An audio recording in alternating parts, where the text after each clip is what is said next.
Hey everybody, today's podcast is brought to you by Audible. Get a free audiobook download and 30-day free trial at audibletrial.com/eggs show.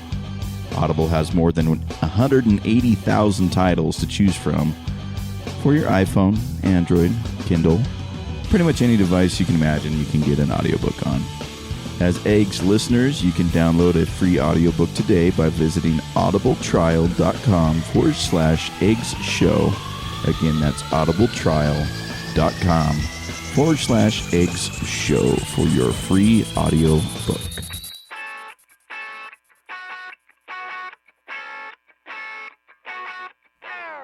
I'm on the run from the law. Gotta make it to the border. They say this time I've gone too far, yeah. Living in disorder. They don't like the way I live my life because I give up nothing without a fight. So my life on the run has just begun. Come on, take a ride with me, yeah, to the horizon. We ain't never coming back. Severed all my ties and my bags all packed. Got my guitar and a few old rags. Got a pack of smokes, 12 pack and a pack of zigzags. They want to put me away, so come with me, I'm gonna run away, run away. I'm wanted cause I just won't obey. Come with me, I'm gonna run away, run away. Everything we have there, try to take away, oh darling. I'm so sorry that it's got to be this way. Try to do things my way. I took a gamble, I was wrong, so now it's time to ramble.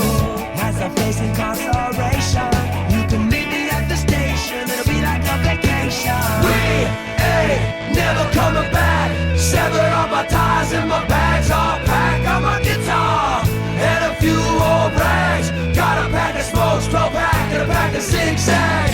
They want to put me away, so come with me and we'll run away, run away. I'm wanted cause I just won't obey. Come with me and we'll run away, run away. As soon as the day fades away, come with me and we'll run away, run away. I'm wanted cause I just won't obey. So we're back with part 2 of the John Edney episode. The story was going really long and getting really intricate, and for me, it's a good thing. For me, we love this. For me, it's fascinating, and because we certainly didn't set out to keep you more than an hour, but the story is good. It's interesting. It's a lot of old stuff that I don't really know about you, because it sort of predates me. And so for me, and sort of the thought we had, or the little impromptu decision was let's drag this out over 2 episodes and let's make it kind of a bigger thing, Cool. Because I think the story is cool. I think it's worth telling, and I mean we're like to the first single, we just got to Europe, Yeah. So it's like there's still kind of a lot of room to cover, and so I think it's important to just kind of keep this baby moving. So for people who didn't hear it, at the end of the part 1 of this, there's a brief interview with our new buddy Rico Estrada, no relation to Eric Estrada, but he's despite got the kind of mustache. looking like him, Yes. and having the cop stash. But they're with a band called Ease Up, and Ease Up is on Johnny's label MNO Records. They just got a new single out, or new EP out. Go check that out, and keep your eye out for some new music. Yeah, we'll definitely have links. We'll put show links yeah. and everything, or links to their website and everything in the show notes. Cool. So cool, Johnny. We're in jolly old England. We're in England.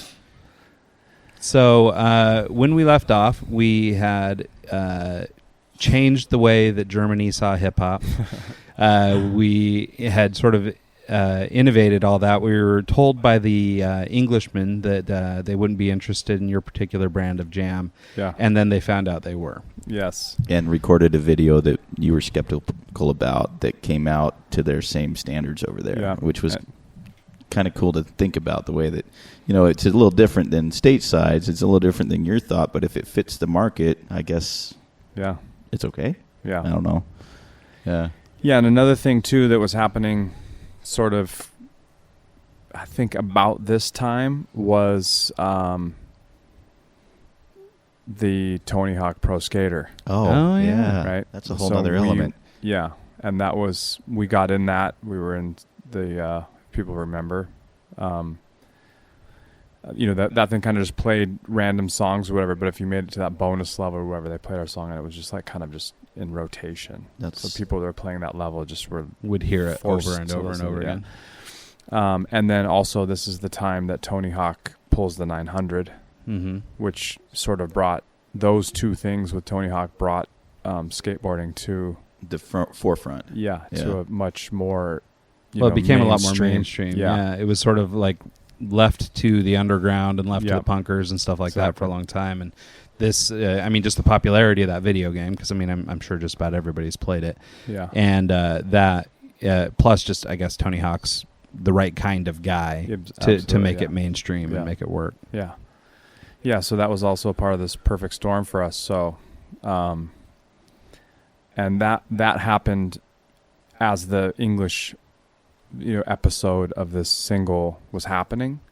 So that sort of propelled us into the theme song of this new, like to them discovering skateboarding. And we used to kind of say, like, the thing with skateboarding is that you can, surfing is, you got to live by the beach, know, and skiing, you got to live by the snow. And, some sports are very expensive and this, that, and the other. And like skateboarding is like, anybody can afford a skateboard pretty much. It's the hospital building. Yeah, exactly. That's the problem, right? And then, you can go out and find a flat piece of earth to skate around on or something pretty easily. So it was very accessible, and it, the sport itself went to another level at that point with just, the like you said, with the mainstream. So, so we, and we were just sort of the theme song of that. Yeah, it was kind of the right song in the right moment. Yeah. The right vibe and everything. Yeah. And I think that it had that effect in Germany to some extent too, but not as much so as in England. And like in England, it's still like, like we're still in regular rotation on radio in England, and we're still... I play it to end my nights. You're also on regular rotation in Pocatello, Idaho, of all places. But I end my night with it a lot. Yeah. But yeah, so England was, that was England, and then we're there and we're doing the festivals there, which is like a whole nother level, because that's kind of where this big festival culture sort of originated. Like Reading Festival, and like all of a sudden we're main stage Reading, like what? Yeah. And we did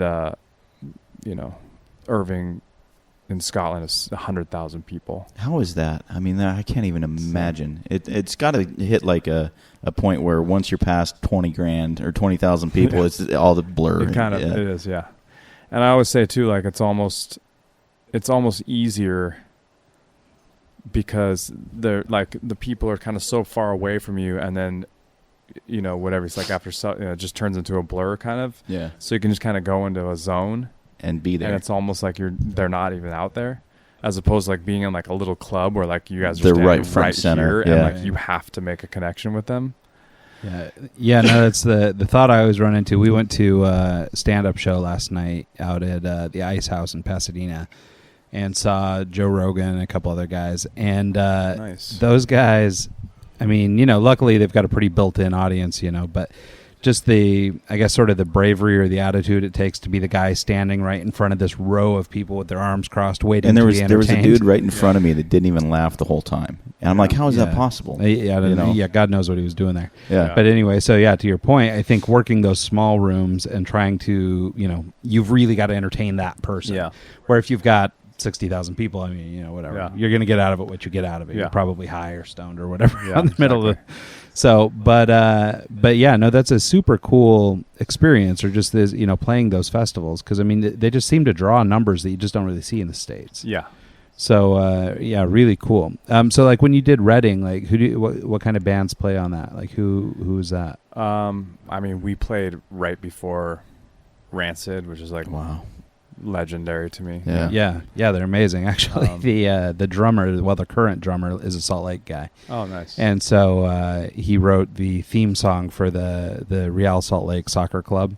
So he comes we see him at all the matches and everything. He's there all the time. So, that's cool. Anyway, so I've found a recent appreciation for Rancid again. Oh my God! Because I love those guys, and it's just the hits keep coming. Yeah. I think that year, it's like a 2-night or 3-night festival. I think Eminem was headlining one night, Marilyn Manson was headlining one night, and I can't remember who was headlining on the night we played. But it's an interesting thing actually doing a festival like that because we come in there and we know like we're a brand new band. Mm-hmm. We have no background. And who the fuck are we to be get on up this on the stage. main stage Yeah. on this legendary festival and you can feel it like and the English people are not shy about letting you know like anything. Yeah. I mean, really, you know. What are you doing up there? I actually Yeah. appreciate that. You know, I'd rather have someone tell me how it is than just beat Yeah. around the bush. Yeah, exactly. You know? Yeah. Oh shoot. What was I going to ask? I had a thought. Damn it. I'll go come back. Keep going. Yeah. It'll come back to me. And then there's the aspect of the people that are at this festival tomorrow night are there. They're there because they bought Marilyn Manson tickets in their mind. Right. And they're here on the night before Listening to And they Rancid could- and OPM. and listening to OPM and could give Yeah. a fuck about you. Yeah. Okay. I know what I was going to ask. Okay. So like, so when you're performing in front of a crowd that big and you've got a hit that was doing as well as Heaven as a Half Pipe, like, do these guys, even though they're German or whatever, like, do they sing along? Like, Absolutely. like, was it so widely known that it was sort of here's the permeating question, the crowd? though. Do they sing along to the other songs or just Heaven as a Half Pipe? I would say in mass over the years, 20 years of doing this, in mass, yeah, most people know that song Yeah. inside and out. Yeah. In the beginning, like that first record, those things, like when we were going over there doing these festivals, we're also doing headlining tours Yeah. at this time.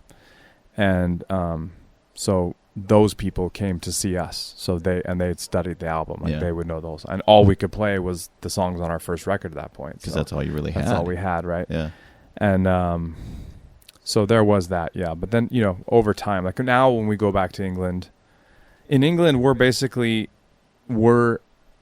if you could probably ask any person, hey, do you know that band OPM? Yes. They're like, no. Oh, really? No. Huh. Do you know that song Heaven is a Half Pipe? Yes. Yeah. Fuck yeah. So does that We're get Heaven is a Half Pipe in England. Does that get old? Where OPM doesn't even exist. I mean, that's your song, quote unquote, right? yeah. Does that get frustrating as an artist? It's it is, but I feel so lucky to even had one hit. Yeah. You know what I mean? I mean, yeah, we had most one. people don't even get that. Most people don't get that. So anyone who wants to call you one hit wonder or criticize you for it, it's like, whatever, dude. Yeah. And a lot of people like haven't had a hit of that magnitude. Yeah. Like this was not just a hit. This was a monster. Yeah. It was. I mean, know? like I heard about it as a Mormon kid in Seattle. Yeah. You know. Well, and that's what's so funny about that song too is just, I mean, because it's very Southern California, and so you're gonna have to go back and listen to it. But for it to take off like that, sort of internationally, I mean, that's a unicorn. You know? That's not a exactly. thing that happens. And like you said, it's really perfect time and place and things like that. And the people who were into music or finding American music, and just like you were the cool guy that brought the new German rock or German rap group home to the States. Yeah. They're doing that with your band. Yeah. And so they like you were saying, they learn the album, they know the songs inside and out and stuff because like you're this hot new thing. You know? And so really cool. So from after this big first tour in Europe and sort of going through all that experience, where does the band go from there? Like what's the process getting into the second album? Like were you kind of riding the wave of Heaven as a Half Pipe success, or like what decisions were being made that led into the second album versus just I don't know, riding this one out for a while? And was it harder? Because the first one, it's almost like you're innocent and don't know. You're just doing your thing. Yeah. Now you've got the label backing. You've got the success of the first tour, the blow up of Heaven is a Half Pipe. Now you've got pressure on you to duplicate. Yeah. And that lots of times people kind of don't like that. Yeah. It's exactly. So so another aspect is that you have your whole life to write that first record. It's all of your experiences in your whole life on that first record, and then all of a sudden everything on that, and now you got to start fucking fresh. and what are you going to write? A whole record about songs about touring? Yeah, like no one's ever done that before. You know what I'm saying? Yeah. But it becomes your life now. All of a sudden, your life is touring, and that's all you know, and it's not that interesting in a song, sort of, because everyone Sure. knows, or hey, now we're rock stars. But even before that, I'll say a huge part of this, because exactly what you said, the other component, or one of the components of this band was like I had mentioned before, that I went and did these demos with my sister's boyfriend, who during this process became her husband, and my brother-in-law was in this band with me, and exactly what you just said, that pressure that we were now under, he buckled. Yeah. He couldn't do it anymore. He, like through this process that we're talking about, like he was just imploding. And the other thing too was that we were, I grew up at an early age starting to do, partying hard. Yeah. So when I went into this, I had like a pretty high tolerance for partying hard. And now all of a sudden there's endless amounts of money and drugs, and everything is just flying at you at light speed. And I have this ability to just do it all, Yeah. And so I was like, fuck it, I'm going to do it all. Yeah. And so we were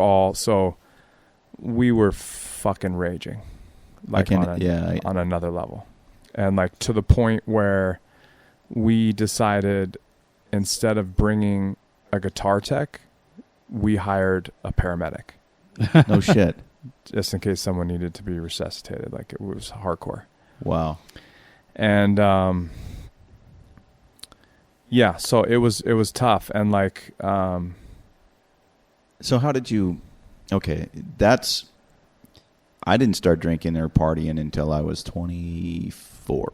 Mm-hmm. I'm a returned missionary from the Mormon Church. Like, I never, like, my experience to concerts started at the Cottonmouth Kings show in Pocatello, Idaho, with Ryan.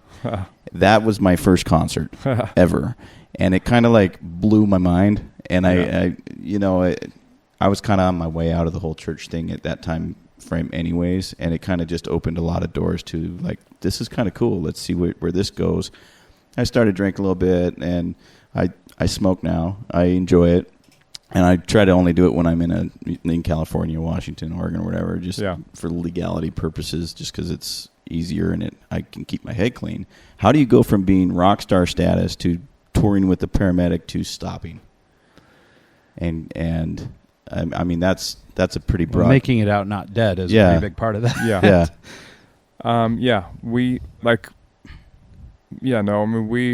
It's part of the industry. Yeah, it is. Smoking pot, it's weird, and because coke, and all that fun stuff. It's expected. Yeah. They like the people want to see the shit show. Yeah. They want to see you implode because of that shit. Yeah. They want to see you rise and then fall on your face. They want to see you fuck up, and they want to see you do it because you're high and all that kind of stuff. And the thing is, okay, so the last show I did in Anacortes, Washington was it's like my go-to. My family is up, like not my actual family, but my good close friends. Everyone I know is in Anacortes, Washington. Yeah. Last time I was there, I had some good friends show up, and we drank, and I had a little too much. And the last 20 minutes of my set, I accidentally hit the play button in iTunes on the keyboard, and I'm using Serato, and it started playing a track on my left channel that I was too drunk to figure out how to stop it. Yeah. If I was sober, I would have 2 seconds in, I would have had it shut off. But so the last 3-4 songs of the night, I literally had to play all the way through, and then drop another song on that right channel, because I couldn't figure out how to stop the music on my left side. And so I did zero mixing, and I just kind of like wrote the night off. It was the last half hour. It wasn't a big deal. But the next day I go back and I look at, because I do this all the time, I'll look at my set list and I'll see what I did and what worked and what didn't. And iTunes didn't work. iTunes didn't work. But it kind of opened my eyes, like, holy shit, I can't get to that point where I can't figure out how to stop it. Yeah. So it's kind of... We didn't have that type of a revelation. Yeah. We just powered through it. We just piled more drugs and alcohol on top. It's funny how, because, of course, this is kind of a stereotype of the music business, that people, indulge. But it's funny how many can pull it off. Like, because, I've run around with plenty of musicians who are plenty intoxicated while they're doing whatever they're doing, but somehow they can keep rhythm, more or less. Yeah. And so I don't understand how it works. Must be different parts of the brain or something. Well, I think it's a lot to do with muscle memory. Probably some science around this. Yeah. Yeah. Yeah, I was definitely, looking back, I was just on full autopilot. Yeah. Yeah, I was definitely not, I was not there. Yeah. But yeah, so continuing from there, basically, so that guy, Matthew, who was my brother-in-law, he basically, we finished our last tour in England, and it was like, you guys are going to go back, we're going to take a break now, you guys are going to go do another record, and we'll reset and do this again. And he was like, he told our manager that he was going to stay for a little bit and, just take a little vacation in Europe. And then like a week later, he called, we got a call from her saying basically that he's quit the band. He doesn't want to continue on. And so that was heavy. A pretty big hit. It's a big hit. Yeah, I mean, to this point, he'd been integral to the band, and a big key component of it. And then I guess, was it largely just sort of this lifestyle? He knew he couldn't keep up on it, or? Yeah, I think he didn't realize what he'd signed up for. I think. Even if we weren't, I don't think you realized what you signed up for either, and I don't think did, anyone does. I had been around it. Yeah. I knew. I was like, I was full on. I was ready to do it. Yeah. But and he was partying too. Like he was. It wasn't like he was just. Like that was catching up to him, and he didn't realize how much work it was, and that's the thing too, is that like I could do all that, and I was like fiending for that too. Yeah. And everything's half again harder when you're loaded. Yeah, exactly. So it's hard work and to Jeff begin with. too, like Jeff was cut out for it. Like he's like this is what I want to do my whole life, and I'm doing it. Fucking bring it on. Yeah. Matthew was like no, and then there was also kind of him and I had a falling out even before we started touring and stuff like that. So our relationship was not good anyways. And, so there was, I'm sure it was really hard on that dude. Yeah. And, it was hard on me too, but I'm just, reflecting on his thing, whatever, I'm being nice. I'm being empathetic to why he quit. From my perspective, like, there's no fucking excuse. He's a fucking, I want to at the time wring his fucking neck. Still to this day, I still want to wring his neck. Yeah.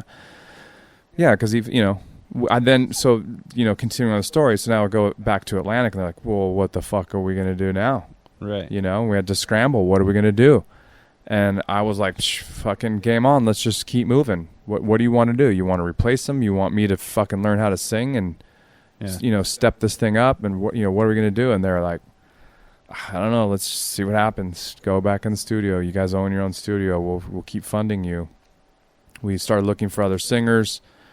And it was, it was hard to figure out, what that was going to be, at this point we had sort of acquired Gary and Etienne was our drummer and bass player, and they were now a part of the band, and they started working, in the studio with us. And, it just ultimately, and Kevin Williamson was our A&R guy here in Los Angeles, and he was like, he wanted to see it happen. He knew that I was the heart and soul of this band. It wasn't, Matthew was, Matthew sang the parts because he had a pretty voice.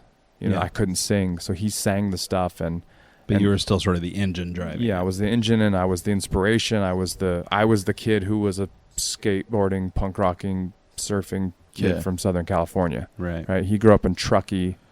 Never been in the ocean, never skateboarded. Singing a song about skateboarding. Yeah, he grew up. His dad was a professional basketball player, played for the Warriors back in the day, and so they had and his mom was a writer, and it was like pretty cush gig. That's a different life. Different than my gig. And so kind of everyone around knew that was the thing, but it just was like the appearance was that there was this other guy, and now he's just not there anymore. It was regardless of, I feel like we still went on, and like you were asking about the one hit thing, I feel like I've written better songs than that one, as like, technically or whatever. But there's there's a million songs that are better than Heaven is a Half Pipe that aren't hits, you know? Yeah. Right.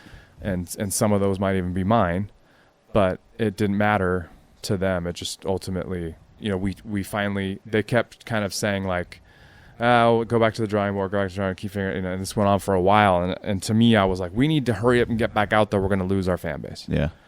So we were like, we got to get out of this deal. Like, there's no way around it. We got to get out of the deal because they will just shelve us. And I've heard that happening multiple times where they just kind of, I've heard of it where they'll sign a band just to shelf them because there's another band that's similar to them out in the market. Yeah. So, Well, and in the case of this, you're asking them now to gamble, right? Yeah. No, Matthew. The formula was this. Now the formula's changed. Yeah. And so, so you definitely run the risk of, you know, maybe it works, maybe it doesn't, but that's a lot of money just to find out if it does. Exactly. And and if they've got an otherwise successful roster or something, then why put extra risk out there? Yeah.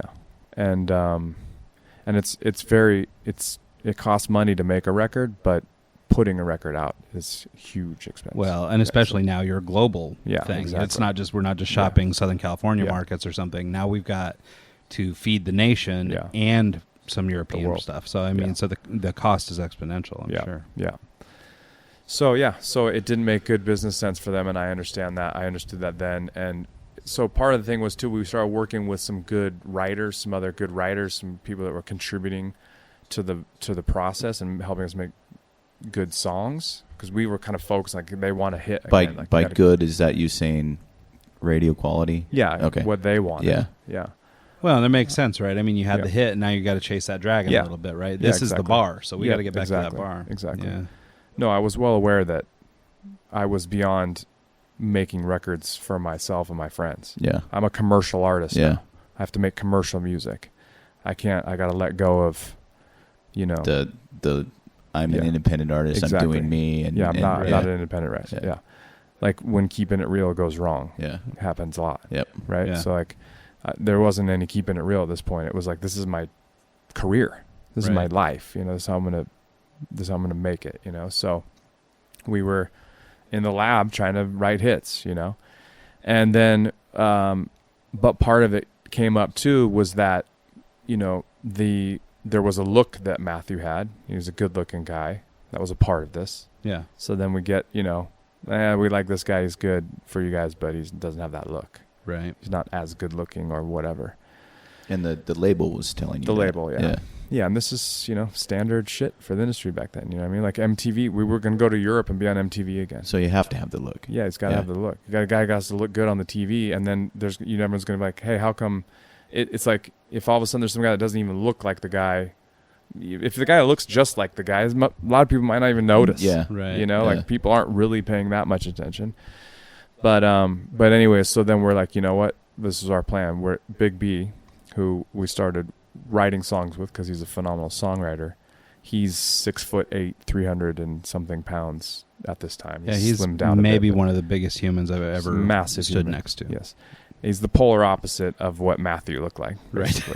So you're just I'm gonna pull this guy in. He looks nothing like it. We'll straight up acknowledge the fact that we just liked working with him, and we're like, you know what? We called the executive decision. We've hired Big B. He's Matthew's replacement. What do you think about this? And gave him a fucking record with him on it.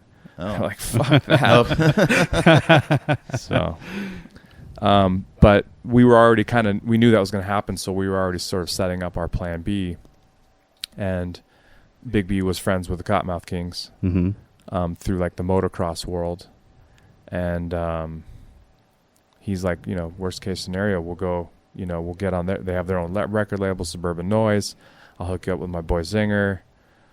That's how that happened. So we went to, I went to Zinger and said, hey, like. Oh, that's interesting. See, like, I mean, my little understanding of this early part, like, I thought Big B came later. Like, that was a post-Suburban Noise thing. Mm-mm.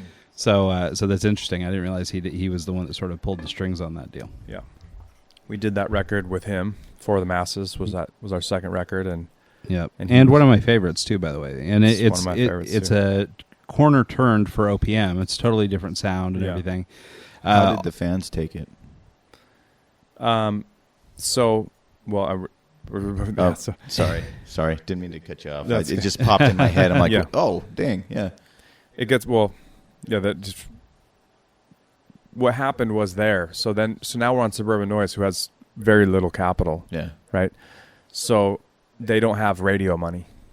Like to get, like we were just talking about, like putting a song on the radio is insanely expensive. It's millions and millions of dollars. Yeah. Right. So Suburban Noise doesn't have that kind of money.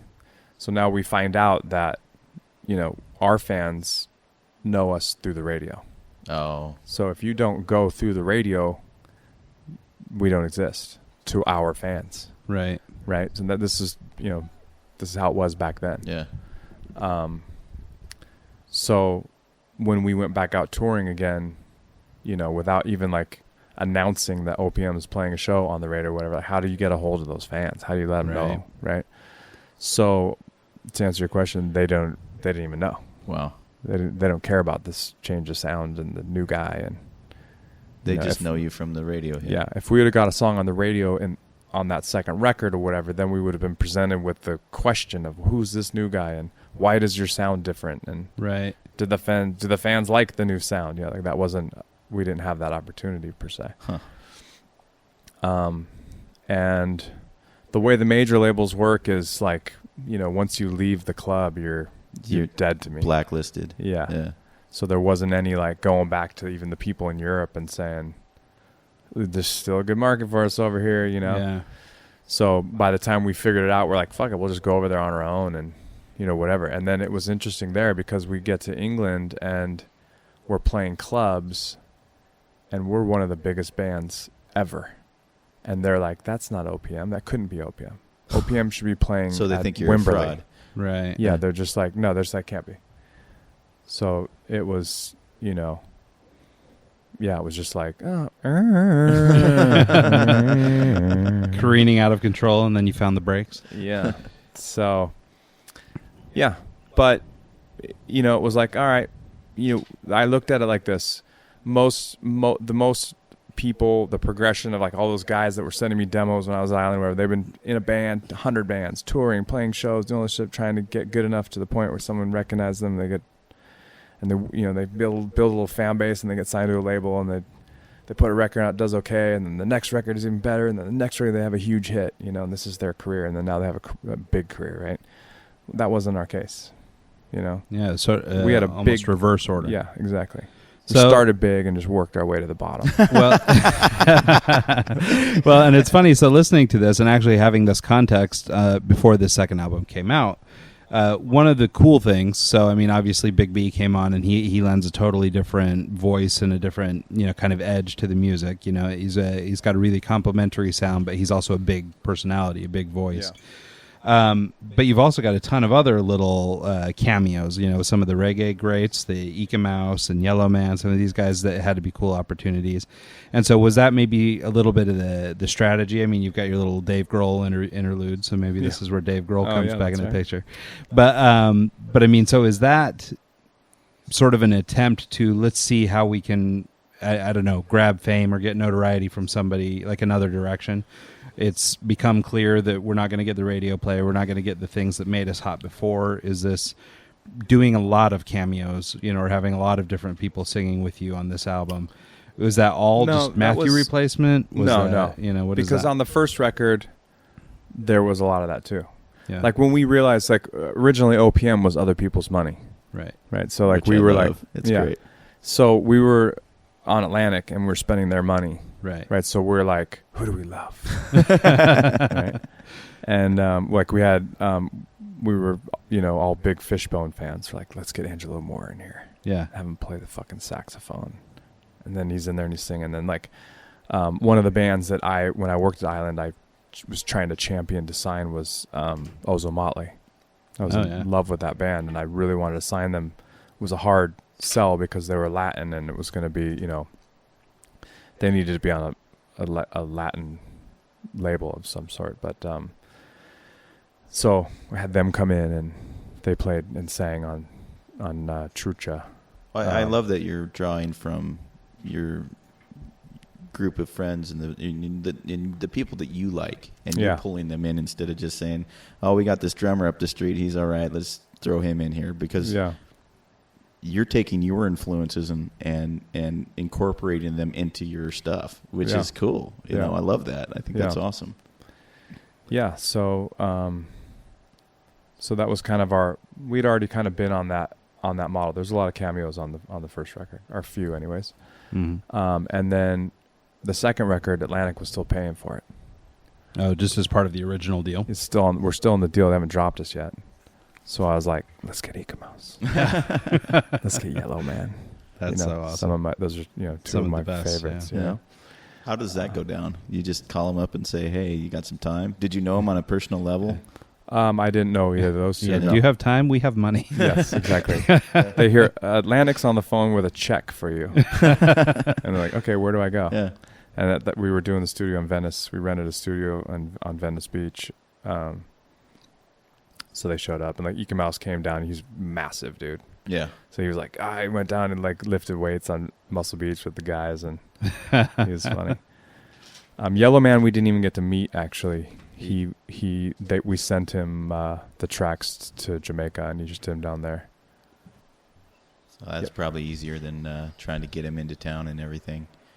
Yeah, exactly. Yeah. Well, and then on the second album, so yeah, you've got Ika Mouse, you've got Yellow Man, and then maybe this is where I guess the lines between sort of the Cotton or the Suburban Noise roster and just the traditional OPM start to cross a little bit. And I guess in this period of time, the whole Saint leaving Cottonmouth Kings and Richter coming in thing sort of had taken place in around this time period. And so, but you did a song with Johnny Richter.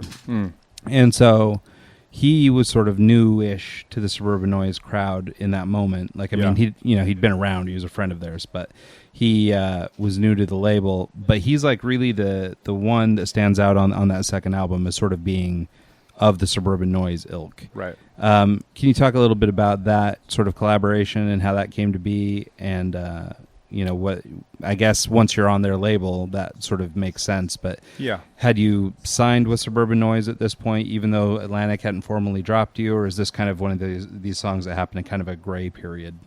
It was, yeah, exactly. So there was that particular track never even sort of, some of the songs that were on there were ones that went to Atlantic to see if they wanted to put them out, Mm-hmm. And there were some that were like, I think maybe they heard the hook on that song. Oh, okay. And then, and maybe I had my verses on there or something like that. And it was like, they weren't really feeling it, but we loved it. So then when that door closed and the new one opened, we're like, let's finish this one. Right. And then, it was Big B's idea. He's like, if we're gonna do the Suburban Noise thing or whatever, like, let's get one of their guys on the track. Sort of embrace the community. To embrace the community, moving into this new community and whatever. And I think he was sort of closest to Richter at that point. Yeah. For whatever reason, I can't really remember, but and to me, like of the three guys, it was the guys that were there, whatever. He was, like he was my favorite. Right. Well, and his yeah, flow and you went on favorite. to collaborate with him again later on later albums and stuff, and the song on I'm spacing it out, but on California, what is it? California State of Mind. Why am I'm spacing Golden out? State. Golden State of Mind. The song with him on Golden State of Mind, Dub Op, is like one of my favorite flows. Like of across the all the albums, like that one, but with both you and Richter going again, just like what you're saying, that flow is really complimentary. He's got a great sound, and so I think that's really cool. So now, obviously life at Suburban Noise is a little bit different than the previous version. What does that start to look like? I mean, as you start to go out on the road and start to perform to, I mean, a lot of people probably, listening to this show wouldn't be near as familiar with like the Cottonmouth Kings as I am, but they are, or at least in that period of time, their fan base was super, super loyal and kind of a type, right? I mean, Kings fans, Insane Clown Posse fans, like, I mean, they're all kind of the same ilk of human. Yeah. And they're not necessarily Bad full blast SoCal rocker guys. When I toured around with Mix Mob, we struggled with them a little bit because their fans are really good and really loyal and will come out to every show and they're dedicated, but they're kind of a different type of crowd. Yeah. So now that you're, co-headlining or touring around with the Kings and you're doing some things like that on Suburban Noise, how does that dynamic work for a band like OPM? It was definitely rough. There was a period of time where they just kind of were just kind of branching out into this record label thing and like having other artists come in. Like I said, like Mix Mob was there and the Funk Junkies. I remember those guys. Yeah. And, actually, they're that DJ Soul Man's in Park City about every 2 weeks. Yeah. So we see that guy. He's a great dude. He's awesome. I still run into him every now and then. And so we were kind of like, and those are things that kind of generically came from their camp or whatever. Mm-hmm. And then we were kind of the first thing that was like, okay, we're going to sign a band that was on a big label. Yeah, because by this time with Suburban Noise, like, I mean, I'd been hanging around for a few years by then. I was helping out with the Mix Mob guys and Mower and some of these other little San Diego bands that were with them. Yeah. But yeah, you guys were sort of the first signing that sort of was a little bit out of left field, right? Like you didn't come from sort of the internal base of people. And again, everyone knows us because we were on the radio. Right. And they were anti the radio. Mm-hmm. Right. So like they're anti-establishment kind of a thing. And all of a sudden now there's this like pop band. Right. You know what I mean? Like on this, this underground label. So they right away, they kind of looked at us sideways, even though basically the message was the same as the Cottonmouth Kings. They're a lifestyle Southern California band, right? That's what we were too. They were talking about smoking weed. We were talking about Jesus packing my bong.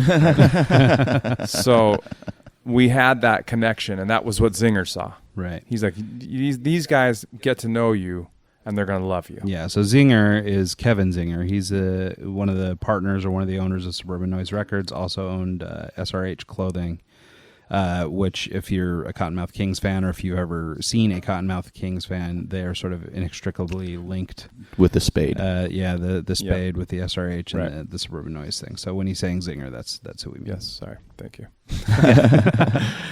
But Kevin Zinger is also, he's been in the music game for a long time. He's sort of he's managed a lot of really great talent and stuff. He's a good dude in the business, and was I don't know, for at least for a while there, had a really good run, was good, powerhouse. I think he worked with Everlast. He worked with a bunch of really great talent, and actually took a lot of good talent, guys like Sendog and stuff from Cypress Hill, and brought him in and did a little project with them with the SX10 and some of the other things. And so he's always been sort of visionary in that way, and had a good sense of what was going to be or what could be. Yeah, and actually, when I started there too, I was, I would, through the process of me making those 2 records, I ended up engineering. I owned my own studio, so I started engineering, and we weren't able to always have a producer in there or whatever, or an engineer. So I ended up picking up a lot of that duties, and by this time I'm pretty proficient in Pro Tools and recording and whatnot. So I think I also became kind of an asset to Suburban Noise because we built a studio and their offices there, and I was, working in that studio there. And actually, I'm just bringing this up because you said Sendog, and actually Sendog did one solo record, not SX10, but just Sendog. And I produced that record. Oh, cool. Awesome. Yeah, that was a great experience. Was that here? Or it was in Burbank. Their office is in Burbank. Yeah. Was your gear there? Or no, they built their own studio. Okay. Yeah, it was a very, very basic hip hop studio, like come in and record vocals. Yeah. Kind of a joint. I mean, Cypress Hill is like legendary to me. So it was.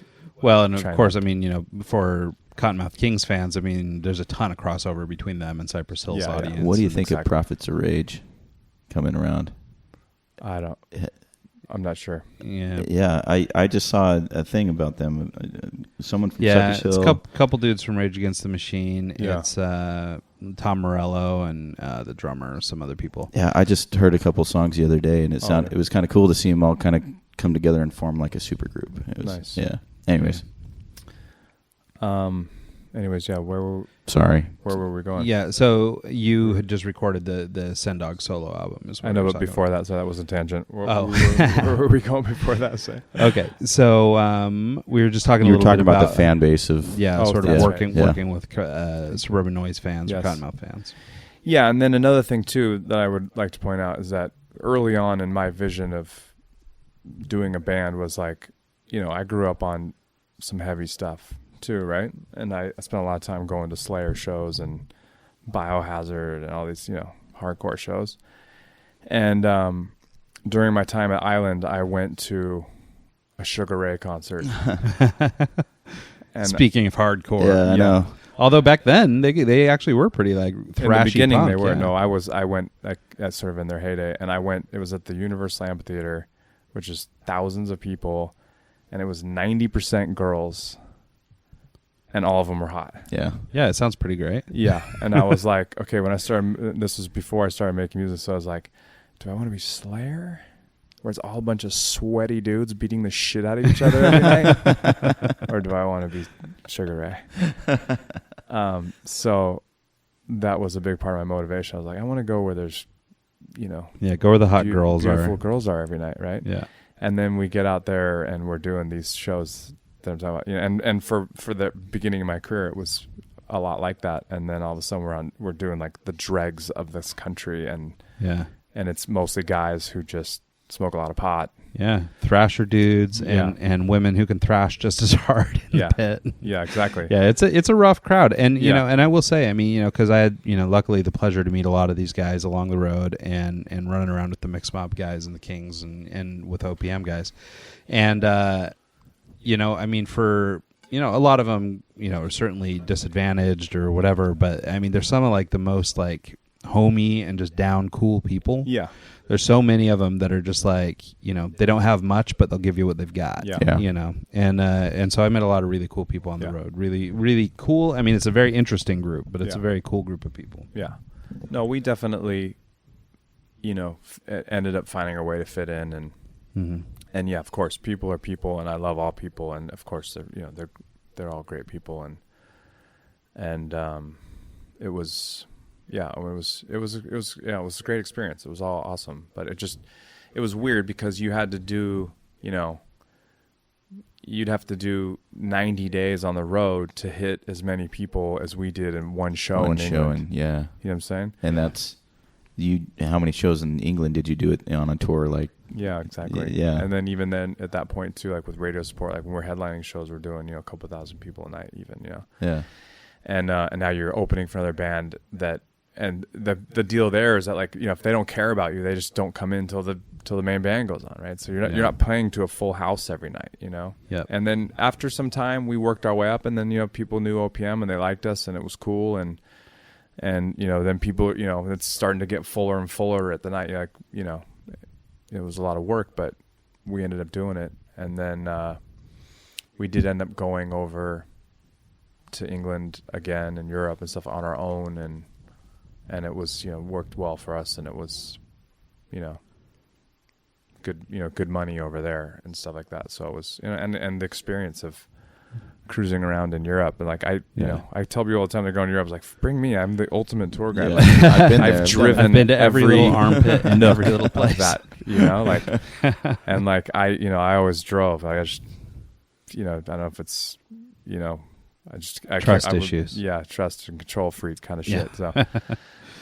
So I know my way around. I drove all over the United States too. We put like going on tour for 6 months and then coming back to the U.S. You turn the wrong way.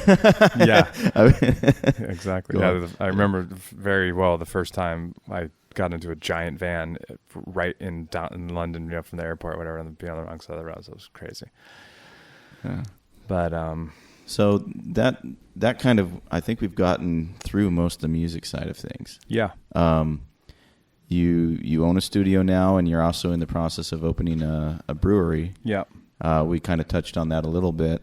How's the segue going from performing musician on the road all the time to your father? You're at home all the time, and you're going into the corporate world of owning a brewery. Yeah. That's like night and day. Yeah. How did that come into? So I've been, like I said, I was blessed to have this hit that's basically taken care of me for 20 years. Yeah. You know, it paid for all this. It's paid, you know, it's a big part of everything I own at this point. And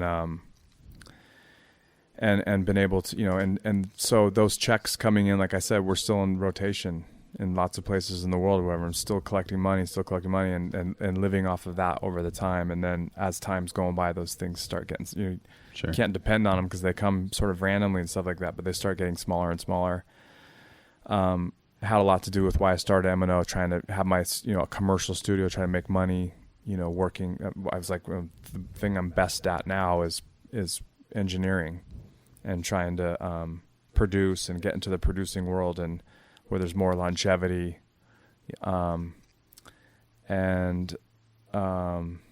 you know, that's a tough world too. How hard is it to go from? Because for me right now, I went to school, I learned it and all this, but I don't have any practical hands-on working in a studio experience. And I think that's where most of your knowledge and your understanding of how studio life and recording the process comes into, you know, taking out the garbage and being the help and being the guy in the studio that you kind of learn as it goes along. Coming as a musician, you have the studio, it's yours. How is it getting the trust from the other artists to want to come and record with you? Because, you know, you've got all these big guys and big names out there, and if they could choose, I'm sure you're not top of the list because, you know, but how did that evolve into now I own a record label, now I'm a producer or an engineer, and it's kind of like a game shift. Yeah. No, that's what I'm saying. And it you know, I was able to survive, but I don't consider myself successful by any means in that venture in my life.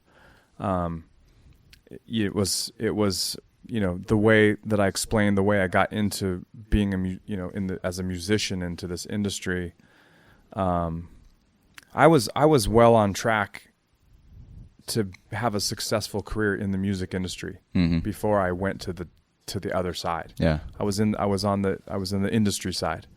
And my resume already was, you know, pretty solid from Island to this management company that I worked at. Like, I pretty much could have left there and gotten a job at any record label in some capacity, you know, maybe as an A&R person again, or, you know, something. But I'm an artist. I was born an artist.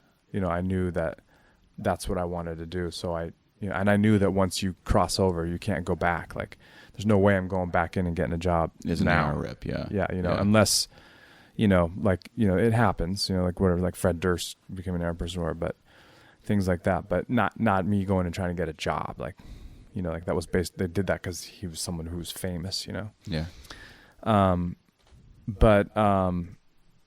So yeah, that leads us to the brewery situation is that, my dad lives in Hawaii. He's lived out there for probably 2 decades.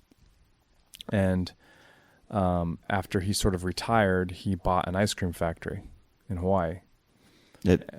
Perfect place. Exactly.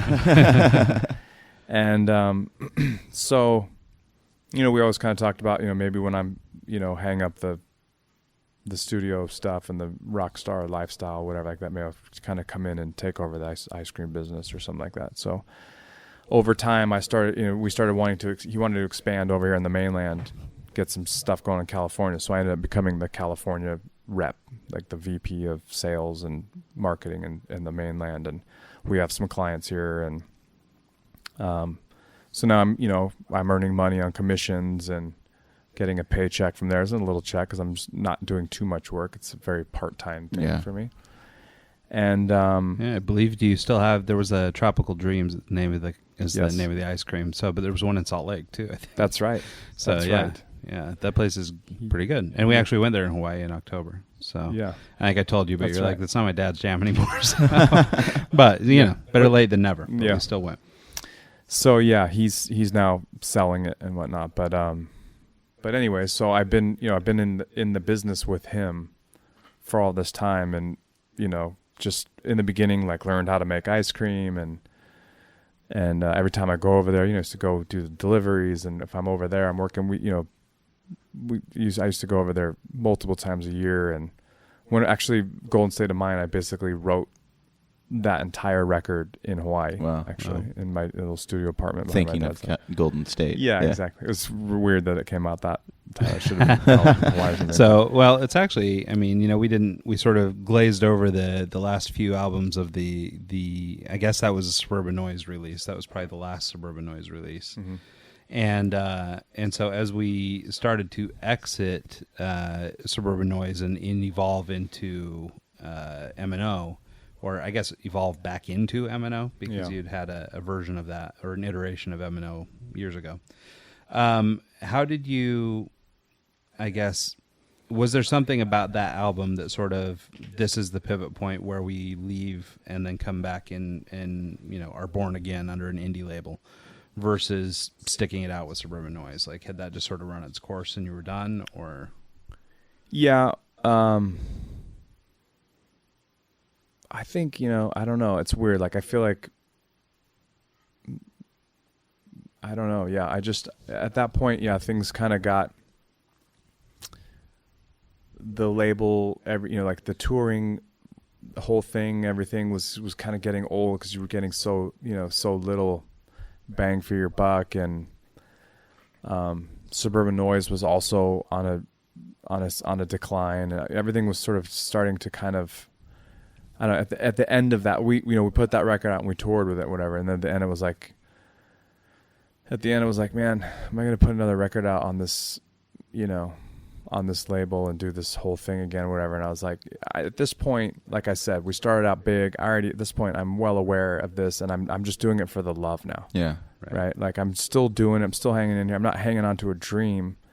I'm doing it because I love it, and I'm able to figure out a way to keep doing it. And everyone who's involved with me is doing it because they love it, and no one's expecting this big payout at the end, right? We're just doing it because this is what we do. And everyone in this band at that time had aligned themselves with some sort of other occupation that was perfectly designed so that if they wanted to leave for a month, 2 months to go tour or whatever, they were going to have that job when they came home. And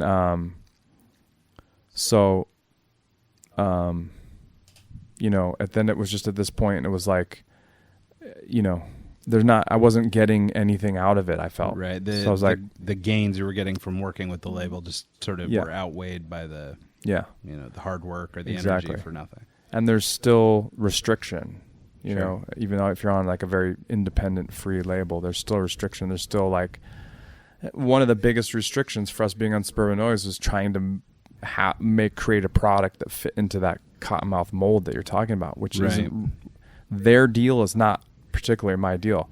We had that thing in common. Like I said, like I grew up in Thousand Oaks. I grew up in the suburb of Los Angeles. Right. Like, I'm a suburban punk rock hip hop kid. Right. So I'm a part of that culture, whatever, but my experience was different than theirs. Right. And their fans are different than, what I saw my fans as. Right. So I'm trying to make something for somebody else, Right. And I was like, I know now I'm never going to reach those people that I want to reach, per se. You know what I'm saying? Because it's not that crowd, because they don't really care about me. Right. Right. If they really cared about me, I would be headlining tours like on Cottonmouth level. Right. So that was just the reality of it. Like, they don't care that much, and we're not going to get out of that. Right. Right. Sorry, we're going to say. Well, I was going to say just they knew you from the radio, and when that wasn't part of the equation, it was, it's the mindset of a fan. It really is what it is. If it's not blasting on rotation and they hear it every day, they just forget. Well, Suburban Noise is a unique label too, because it's called Suburban Noise, but it's really Cottonmouth Kings. Yeah. I mean, that's the whole business is Cottonmouth Kings. Yeah. And so, I mean, everybody else, sort of gets the scraps or whatever. Yeah. And they did make a run at trying to bring on other artists, but at the end of the day, it was the King's show. Yeah. And so, it's tricky. And they built a base, they had everything going, and it was working really well for them. But so I can imagine being a little bit outside made it tricky. Yeah. So now to take it back to where Mike was going with the MNO label, and into the brewery biz, because it makes sense probably to close on the brewery bit, just because that seems to be at least chronologically where we're headed. Yeah. So you launch round 2, or the second iteration of MNO, with the purpose of helping young talent and getting into the production world. You presently have a couple artists who are dropping albums and recently dropped EPs. Our dear friend Rico from the previous segment is one of these guys.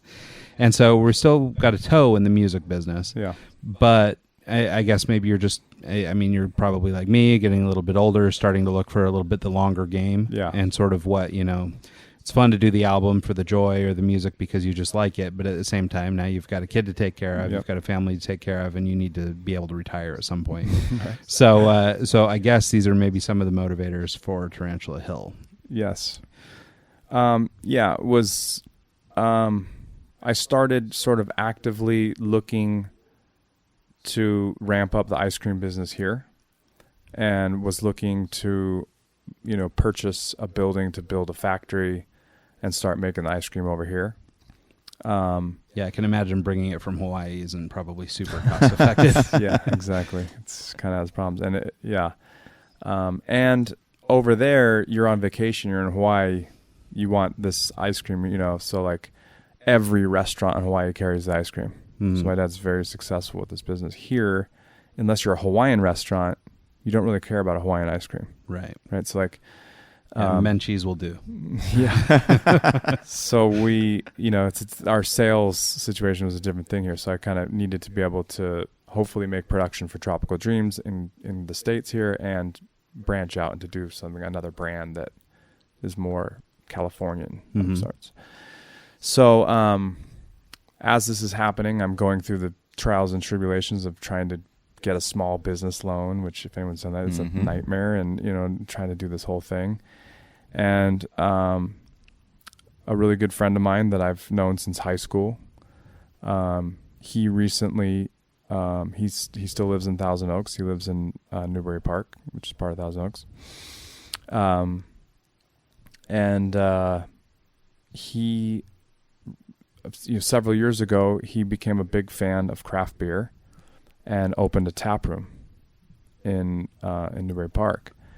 And so he is, he goes around and does his homework and finds the greatest beers you can find that are with driving distance that you can go and pick up some kegs and brings them back, and has sort of tapped into this, this craft beer craze that's happening all over. And this, this is kind of the hub of that town. Right. And then, for a long time, we've been talking about doing some events together, something where we're doing like beer floats with ice cream. And so it'd been cut the root out. Yeah. And so it had been, been kind of going on for a while. And then all of a sudden he was presented with this opportunity that came along to open a brewery. And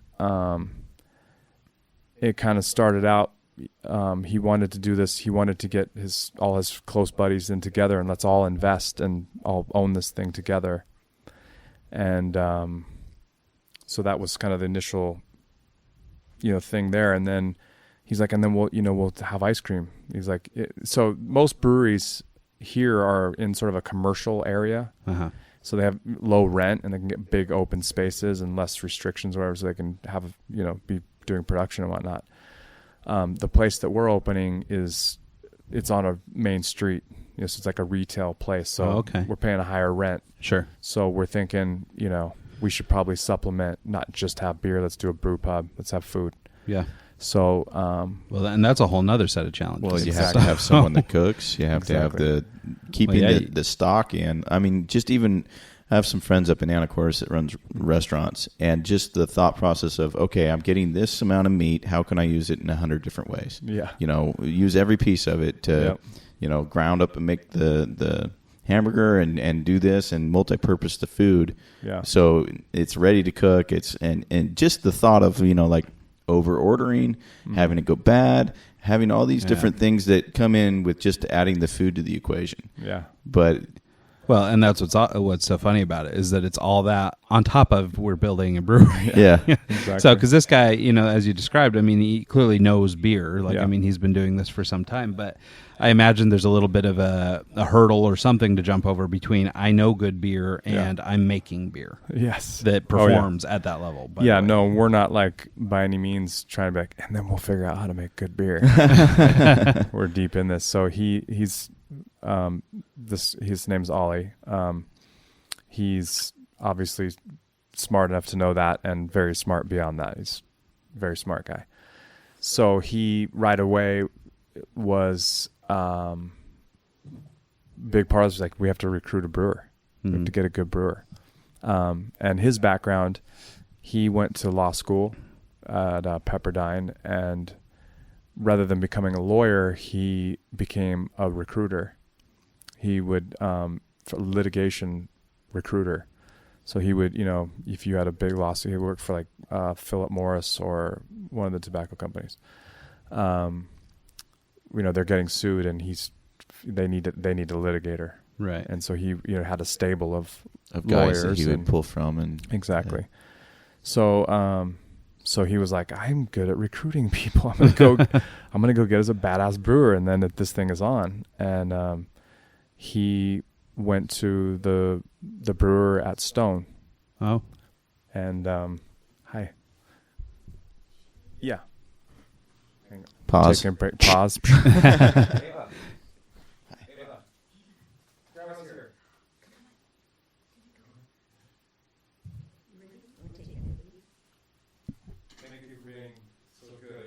Yeah, you've been awesome. Yep, you're the best. Thank you too, Grandma. Okay.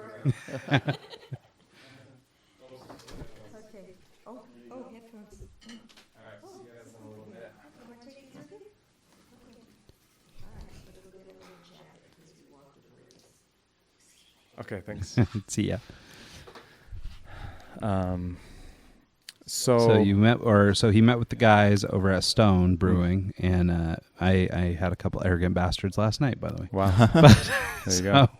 But yeah, so that's where we're at. He made a meeting there. Yeah, he went and met with Mike,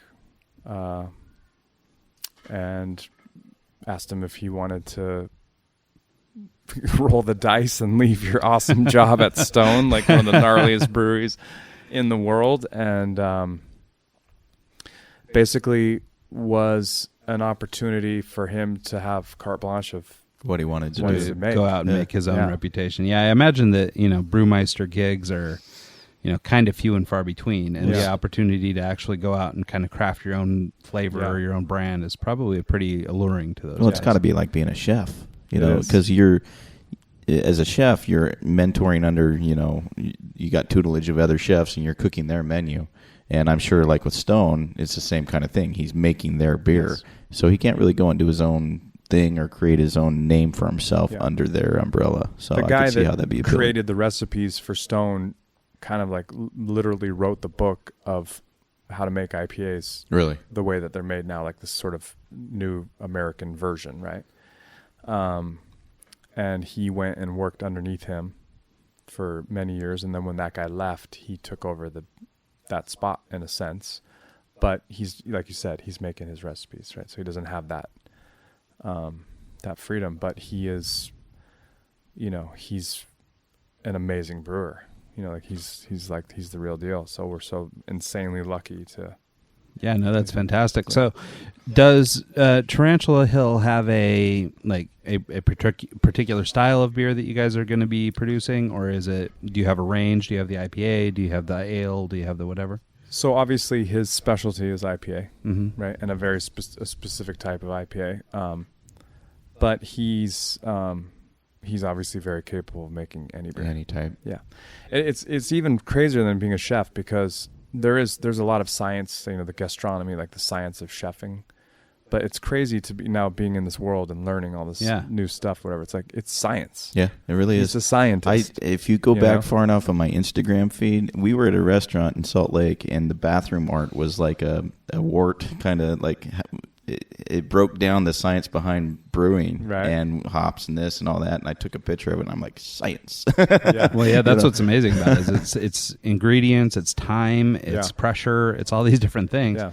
And, it can go horribly awry if Yeah. you get it wrong. Exactly. So, Well, it's crazy because the yeast is a living organism, yeah. and it's all done with, if you heat it up, they get excited and they do more things, and they So reproduce. It's and- really just like experimenting until you Yeah. get the flavor and you get the combination and notate everything that you did. And Well, and that's why Yeah. such an Yeah. experienced guy is invaluable. Yeah, and then the process of then getting it up to where you want it to be, and then you got to bring it down slowly, and then by the end you have to kill all the yeast because the yeast can't stay in continue it. to live in it now. Right. So how do you? Well, and because don't they, like, as they're chomping up whatever it is they eat, they're producing the gas or something? And yeah, I mean, I the know more almost sugar you nothing about feed it, the more alcohol they'll make. Yeah. So the percentage goes up. Yeah. Yeah. And so it's crazy. Well, and so how does that work in California? Because, I mean, everything in California is so regulated. Yeah. Like, I mean, is beer really complicated here, or are they pretty Strangely just enough, wide open on that stuff? Beer is like, the thing is, like someone was telling us the other day, so like we have the kitchen and the brewery, and like the health department doesn't even care about the brewery. That's If you interesting. open just a brewery, they won't even come in there. Really? And the reason the guy was saying is like, you can't kill anybody if you mess up a beer. Right. But if I mess up some ice cream, someone could die. Right. Right. So it's Yeah, I just- guess it makes sense. But Yeah. yeah, it's funny because you'd think just in terms of general quality control or Yeah. something, they would want to have a better eye Yeah, on no, it. And it's just like- being California. Yeah, I know exactly. Well, but I went and bought 2 joints last night or the other night, and because it's legal, right? And in Seattle, you walk in and you give them your card, and they look at it, you go and you get what you need. I had to fill out 13 pages of like initial Right. initial here, sign here, do this, and I'm like, what the hell is going on? Am I getting a medical card? Yeah. But I don't know. It was just a weird experience. But I could see them doing the same thing in your scenario, like Yeah. just over, Well, especially right now because they need money. So I would think they'd be scrutinizing, but hopefully they're not listening because I don't want them to come after No. you and start some new regulation. no, So, it's. But that's it's really interesting because I would have thought just the opposite. I would have thought it would have been really tough. No, I don't. It's not so bad. I mean, if you think about it too, like the craft beer world has been allowed to flourish in California. It's huge. I mean, San Diego's huge. Yeah, massive. And so yeah, no, it is interesting, but it would be really hard to do something, strangely enough, to do something that would even make somebody sick with the beer. So it's super Right. safe, That's cool. Yeah, and then obviously in some regards, it's like it's good that they are on people about the health thing with the food Sure. thing because Yeah, people necessity. You are- don't wanna walk will into cut that. corners anywhere they can. And Yeah. whatnot. And I don't want to get sick when I go out. Yeah. And eat, Yeah. So Well, that's cool. That's, I mean, pretty exciting new venture. I mean, so now you've obviously got some background in marketing, as a guy who's been promoting a band for all these years and all that Right. stuff. I mean, so are you sort of leading the marketing way on I this? am. thing? I'm the CMO of Tarantula Hill Brewing Co. That's awesome. Okay. Yeah. So yeah, that seems like the perfect fit. Yeah. And then this guy Ollie, he's sort of the business piece. He's the CEO. Okay. Cool. And then we've hired a guy named Robert who has a lot of experience with, being in brew pubs and breweries. well, I have a he's lot of the experience CEO. sitting in brew pubs. I feel like that's Well, worth we're going to something. need tasters. So Well, perfect. You guys are hired. Yeah, just a short trip away. No problem. I'm happy to taste. So there's got to be a huge initial investment in just getting the building ready. yeah. As far as I've heard, there was one in Seattle where it was an existing standing building, and they ripped out all the concrete in the floor, put their lines in, and then poured Yeah. the concrete. Are you dealing with the same kind of Yes. nightmare? It is not cheap. I can't even Yeah. imagine. It's not only that you have to run the lines under the cement, but then these fermenters are Stainless steel, and they're 20 stainless steel, feet. 20 Yeah. tall, and then you're going to fill them with fluid, Yeah. right? So you have to create a pad Mm-hmm. that's solid. Well, and you said you're cement. doing this in a retail space too, so it must be a pretty large unit. It used to be a furniture showcase, Oh, okay. right? Like it was it's 23,000 square feet. It's big. Oh, wow. Yeah. Are you going to do it? I mean, is it just restaurant and beer, or are you going to do events So- and shows and stuff? Yeah, Or- yeah. Okay. We're just doing pizza. We're going to start simple, based, because of what you were just saying about how crazy it is with food, and we're getting a wood fire burning oven, and we're going to do good move. Yeah, You got to do that real thin Italian stuff. Exactly. That's the best. Yeah, that's what we're doing. And then obviously I'm making the ice cream there, building the factory inside. Oh, cool. So that was kind of the idea. We're going to make the beer there. Let's make the ice cream there. Let's make the pizza there. Yeah, that's Keep it awesome. all And local. we're doing our own coffee as well. That's neat. Yeah. So during the day, if you're not feeling like beer, you can go and get a custom. Yeah. Or you could bring your kids in and get them an ice cream, and while you're having a beer. Love it. Yeah. That's awesome. Yeah, and we're going to do all kinds of fun stuff. There's so much fun things happening with a craft beer, with the way they're mixing things and mixing and matching. So we're going to having these Pairing the beer with the sort food. of things, exactly. And even just the ice cream and the coffee, putting ice cream in a coffee, and it's affogato, and putting is bomb, coffee by in the the way. beer. Yeah, are you guys going to do that sort of thing? Like, One of my like favorite types of beers is a coffee stout. Or Yeah. I don't know if I said that in the right order, but stout coffee kind coffee of beer. stout, yeah. And it was an oatmeal stout that I loved, but I could see this going to some cool places. Yeah. Like just the we're ability going to brew. We're also going to brew coffee in the brewery. Yeah. We'll have our own cold brew, and we'll do nitro brews and stuff like that. Oh, that's It's awesome. like everything is all sort of. We're going to brew our own root beer, so we can do root beer floats, and Oh, that's so awesome. yeah. Yeah, I'm excited for you, but I wish I had money. I'd buy into this. So, because I know I love all that stuff, and so are you? You'll do all your own roasting of the beans, all that kind of stuff here, and then are you going to take it to kind of that next level, source all your hops and stuff locally, that kind of stuff? Or Yeah, absolutely. We're gonna do as much local stuff as we can. The hops, I don't think there's too many super local to like where we are. Yeah. But there's a whole bunch of them in Idaho and Utah. Yeah. So if you need, we know. I know a guy. Let's look this up. Yeah, actually, it's funny because it's kind of a conservative area, Idaho, but they grow like a pretty significant portion of Anheuser-Busch's stuff, Right. and so all over in sort of the middle and northern Idaho is just like fields of hops. That's amazing. So, but it's all Anheuser-Busch and Corona and everybody. But it's kind of interesting. But it must be good country for that. So up in Boise, Idaho, actually, the microbrew thing's very popular there. Yeah. And I wish I could remember the name of the brand, but I had a nut brown ale or a coffee ale up there, or a coffee stout up there that was just spectacular. So anyway, not to give some other brand any kudos, but it's pretty good. Yeah. So when are you guys opening up? So we should be open. It's it's hard to say with anything, but providing everything goes according to plan, we should be open by December. Oh wow! Yeah. Soon. Yeah. That's just right around the corner. So at this point, you guys are under construction. You're formulating we start products, that kind of construction stuff. in probably what are we at right now? July. Yeah, mid-July. We'll be early August. We'll be starting. So you secure the lease. You have the property on hold. Are you paying full retail rate until it's open, or do they work with you? He gave us the owner is sort of a partner. Oh, okay. We kind of cut him. He really wanted it to be a brewery. He could have obviously turned it into anything, but he's a big part of this, and That's good. he's been in the community. His family's been in the community in commercial, real estate and stuff for decades, and so he basically gave us like a year To get it free going. rent. Oh, nice. You can't Yeah. beat that. Well, that sure helps when you're buying all that equipment Yeah. and the fermenters and all that stuff. I can't imagine that. But stainless we're stuff's already cheap. coming up really quick on this year. Like, Yeah. I think October. I think we moved in. It was right after October because he was using it for like a Halloween one of store, those, like, pop-up Halloween pop-up shops. Halloween store. Yeah, so right after this Halloween season, we came in. So I guess November. November. So you're we going to hit be it by- building up around some racks of Halloween masks. Just bring them back in for one more. Yeah, sublease the place. Cool. All right. Well, I think we've probably gone on long enough. I think we got most of the story. Did you guys want to talk about Jiu-Jitsu real quick? Yes, Yeah. actually. We'll make that Yeah. Yes, so please. so as we announced at the beginning of part one, Johnny is brown belt in jiu-jitsu, and I will totally butcher what it is that you just won, but we could talk a little bit about that. And then let's talk jiu-jitsu. So both Mike and I have talked about or thought about getting into jiu-jitsu as a way to get in shape or whatever, but it's kind of intimidating. I mean, Well, so's yoga. You know what I mean? Yeah. It's like, I don't know what I'm doing, but I'll come and try it. Well, see, I've always been a bit like a proponent of just weight advantage. You know, I can be bigger than most guys. Yeah.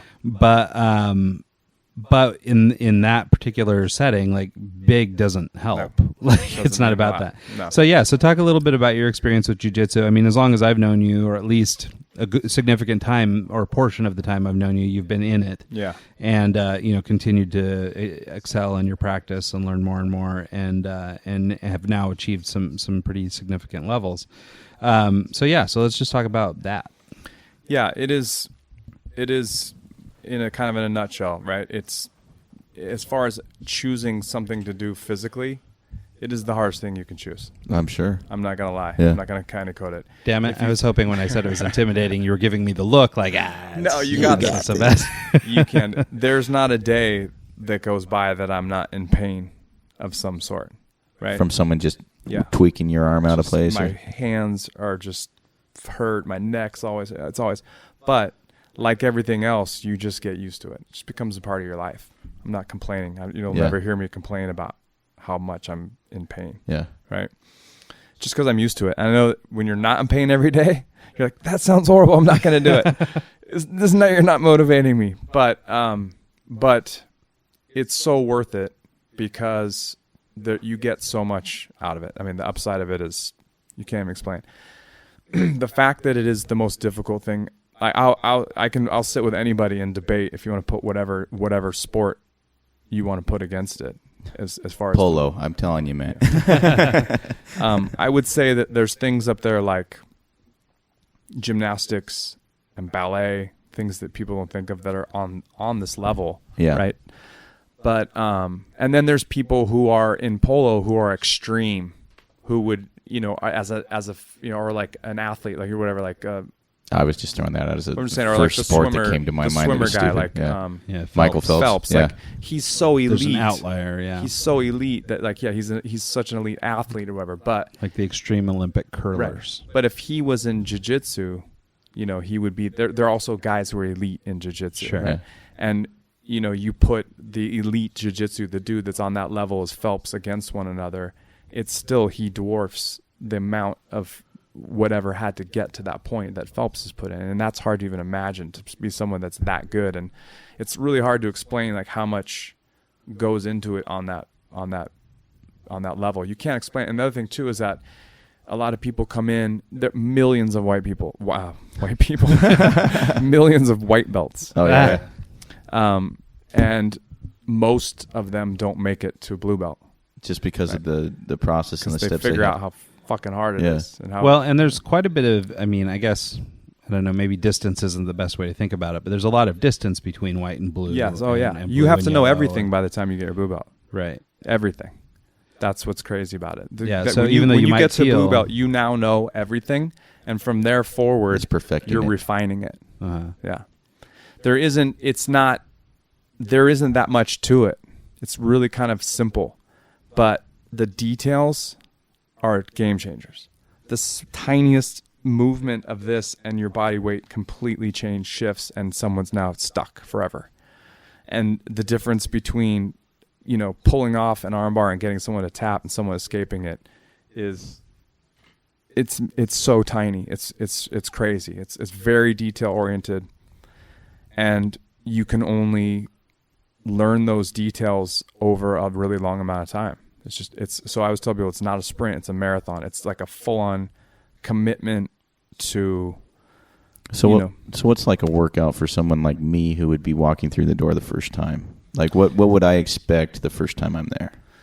So it is a combat sport, right? It's fighting. So it's all going to depend. You have to find a good gym that wants to embrace you as a new person to the sport. A lot of times you come in and some of these gyms are like, you're going to come in your first day and they're going to want to, there's going to be a blue belt who's got beaten for the last 5 years as a white belt, and now So a white stoked belt to finally comes beat in, somebody. right? Yeah. There's those guys out there. Well, Joe Rogan warns about that all the time. Like Yeah. coming in and just getting your ass handed to you by someone who doesn't know when you're actually tapping out and you could get hurt. Yeah, absolutely. You know, You're going to get hurt regardless. rolling with white belts more than a black belt. Really. Yeah, You'll I never think- get hurt with a black belt. Yeah, I was going to say, I think that's also something that Joe talks about is just, by the time you're a black belt, you know so well Yeah. how to control your body that Absolutely. you can do all these things without hurting you. Where somebody that's a white belt or lower might Right. get a little overzealous Yeah. or a little whatever to try and make Exactly. and so And it's all technique, right? Uh-huh. So until you have the technique, you're going to compensate with your big. Right. You're going to start in the beginning. You're going to compensate for your lack of technique with using your size. that would be my whole thing. When you get on top of them, just stay on top of them. That's right. Use your weight. Go right? wide.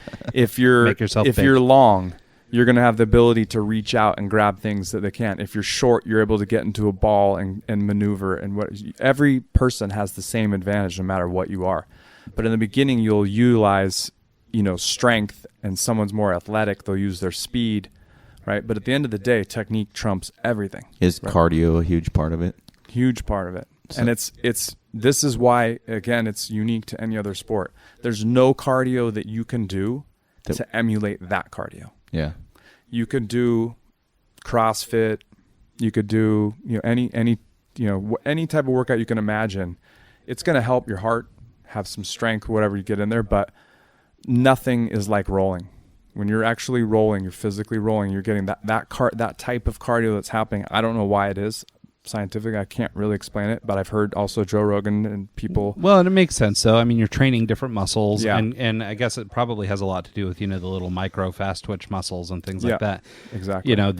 The reason people sit on the yoga balls to try and tighten up those little teeny muscles Yeah. throughout Core, their backs but- and core. Yep. But Yep. I think and you're. so with rolling, there's probably a lot of those little muscles that you wouldn't use in any other reason. Yeah. Well, But- it might be just everything in general too, because instead of if you're running, you're just utilizing your legs. Yeah, You're doing this, you're doing that. But when you're rolling, I guess that's the term. Everything's engaged. Everything's engaged. Yeah. Yeah.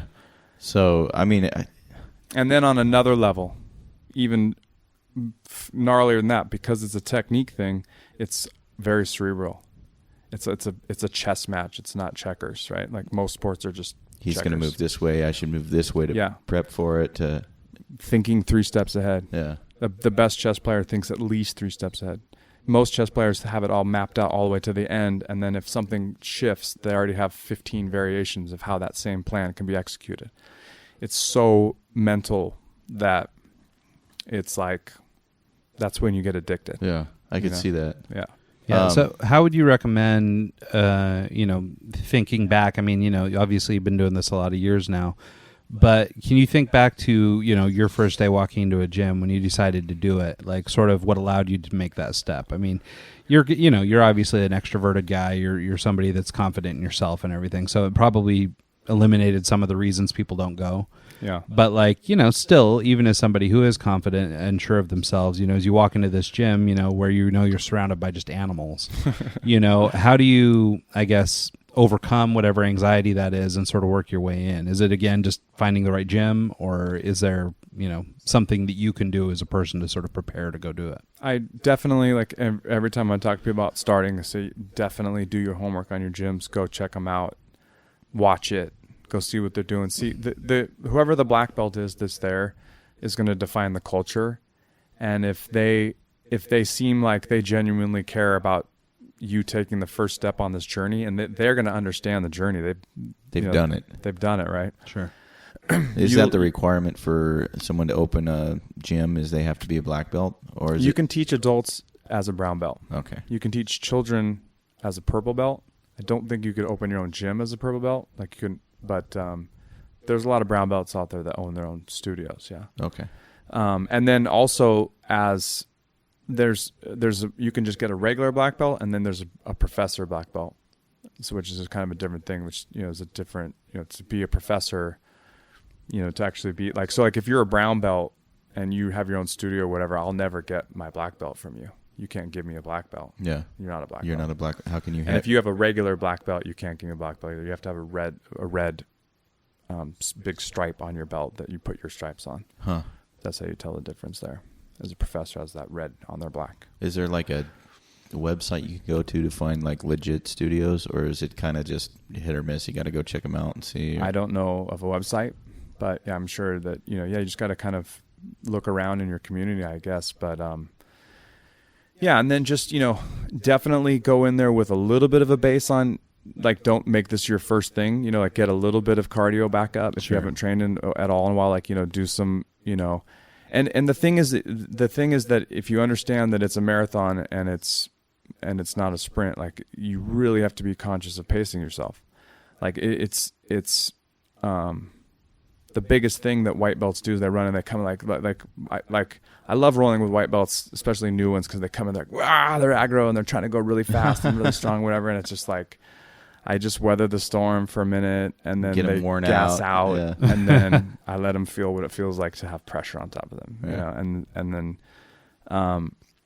and then afterwards I'll say, hey, slow down, just take your time. This is, you're not gaining anything by flurrying through. You're not going to accidentally land in an arm bar on me. Yeah. You know what I mean? Like, what did you expect to happen in this flurry? Yeah. Like, I should be dictating the pace of this fight, not you. You know what I mean? Like, and I go slow-mo. Yeah. I'm trying to slow the thing down. I'm old. You know what I mean? I want this thing to go slow and steady. So, and I'm not athletic and I'm not strong and I'm not heavy, so that's my game, right? But my hands are really strong and my grip everything's tight. I'm going to pull you, I'm going to get you close to me, and I'm going to wear you down. Yeah. I don't even think about submitting someone until I'm like 4 or 5 minutes into the match, because now they're tired. And now it's easy for me. You don't have to hold them while they have energy. Exactly. Well, and I imagine that this new beard is probably a helper, right? I mean, because as you can kind of grab them and pull them in, and sort of skeeve them out with a little beard action or something. And like, that's got to help mentally, down right? Here, so they go for chokes way down here on my chest. Psychological, I think. Yeah. See, it's a mind game. Yeah. So cool. Well, Mike, any other questions about jiu-jitsu? I know you had some interest because I've had interest in it, but at the same time, I don't know that I want to go look for a gym in Pocatello, Idaho. I'm sure you have a great gym there. Really? I guarantee you. Yeah. It's because the sport has grown so much that it's everywhere. Like, there's someone good there. Another thing that might be helpful is if you guys went together, and then that way, when you guys go there, like, I don't want to roll around with Ryan. Yeah. But to know that you guys know, like, hey, we're just starting this journey together. Let's roll together as much as we can. And I also highly, highly recommend that when you go as a white belt, you go in, if there's a black belt and it's time to roll, pick the black belt.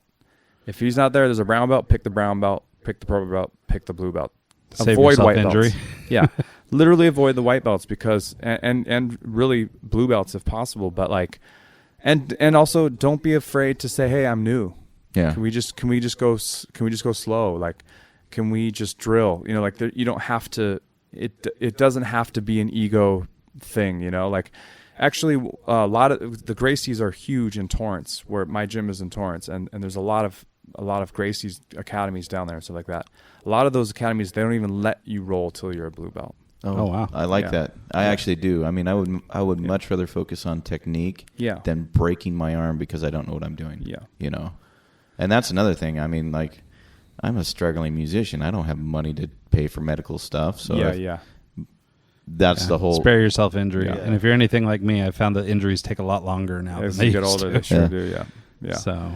Yeah, you just gotta go. You gotta ease your way into it, and you gotta just be self-advocate in that situation. Say, hey, like, I'm new. I want to go slow. There's a lot of guys that are new, and they're like, I'm so pumped. I don't even care. I want to just I would tell them the same thing, because they might not get hurt. They might hurt somebody else, unfortunately, which is another reason why they shouldn't. But what's going to happen is they're going to, and I've seen it happen. I have a couple close friends who've done this, and I try and tell them, man, go slow, go slow, go slow, go slow. And then they get burnt out. You can't, it's not sustainable. You have to, it's a long journey. Yeah. Like, you can't just charge it, If you're in the UFC and you got there because you're, a Muay Thai expert, right? And all of a sudden you have to learn how to Jiu-Jitsu, then what are you going to do, right? Right. But, that's a pretty rare circumstance. And that guy's already, he's already an elite athlete fighter, or whatever else. Exactly. So Yeah, well, cool. All right. Thank you so well, much. on that note, yeah, man, Yeah, thanks so like- much for being so loose with your time. I know that Sorry for family being matters long-winded. came and went. You know, and everything. it's great. It adds a whole new element to it, and I love it. No, it was a lot of fun. I mean, I think a lot of people, know OPM, or at least know you as Heaven as a Half Pipe, and I think that it was kind of cool to break down long form the story, and I think that's one of the cool things about sort of podcasting as a medium is there's, we're limited by hard drive space, and that's about it. Yeah. So hopefully we didn't drone on too long. Hopefully it stayed engaging for most people. But I think it was really cool. Also fun to talk about the brewery stuff. I'm really excited for you, and that's a cool new adventure for you. So I'm pretty stoked for that. And also, yeah, just the little jiu-jitsu talk. It's interesting. It makes me want to go check it out again. So, but I got to work on some cardio first. I mean, I thought that like beginning jiu-jitsu was like dumplings and bowing, and I figured I had that. But yeah, the rest I don't know if I'm prepared for. So, but anyway, so John, Edney, thanks so much for your time. Really appreciate it, man. Thank you, guys. You still have some websites, things like that kicking around where folks can go learn more? Yeah, the Tarantula Hill Brewing Co.com. That's not an official site yet, but it's up there if you want to keep posted. And MNO Records.com. If you want to keep posted on music, we'll still be making music. I'm never going to stop doing that. So killer. So yeah, so check those out. We'll make sure that we have information in the show notes and everything, and we'll keep track of Tarantula Hill as it gets a little closer to launch, and share it. Maybe at some point we'll take you up on that tasting and get the rest of the guys on the show or something. Cool.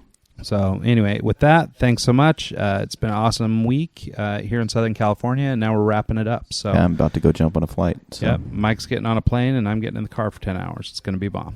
Wow. So Oh, you guys are heading out now. well, Soon. in the morning. Yeah. Okay. So, but anyway, with that, have an awesome week, and we'll see you next time. If I die before I wake, at least in heaven I can skate. 'Cause right now on earth I can't do jack without the man upon my back. Now heaven would be a DJ spinning dub all night long, and heaven would be just kicking back with Jesus packing my bong. And if you don't believe in Jesus, then Muhammad or Buddha too. And while the world is warring, we just sit back and laugh at you, singing, if I die before I wake, at least in heaven I can skate. 'Cause right now on earth I can't do jack without the man upon my back.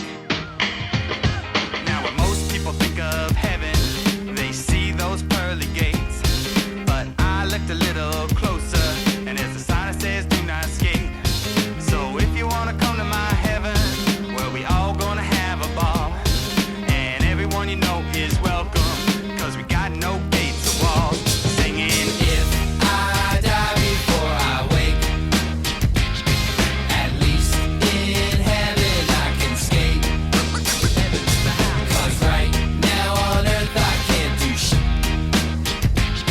without the man fucking with it. Then I got to the gate, pulled out a list that I've been calling fake. I'm sorry, friend, you can't come in. You got a list here that doesn't end. A Christian bus soy way back in 87. We'll be busting Christ stands until we get to heaven. You think I really care that I missed biology? Got my education in stale physiology. With all your rules, you guys can chill. I'm gonna twist out like Mike McGill. Gonna twist out 'cause I got the skills. Gonna twist out 'cause I got the skills. Got the skills, got the skills, got the skills, got the skills. Heaven is a half pipe.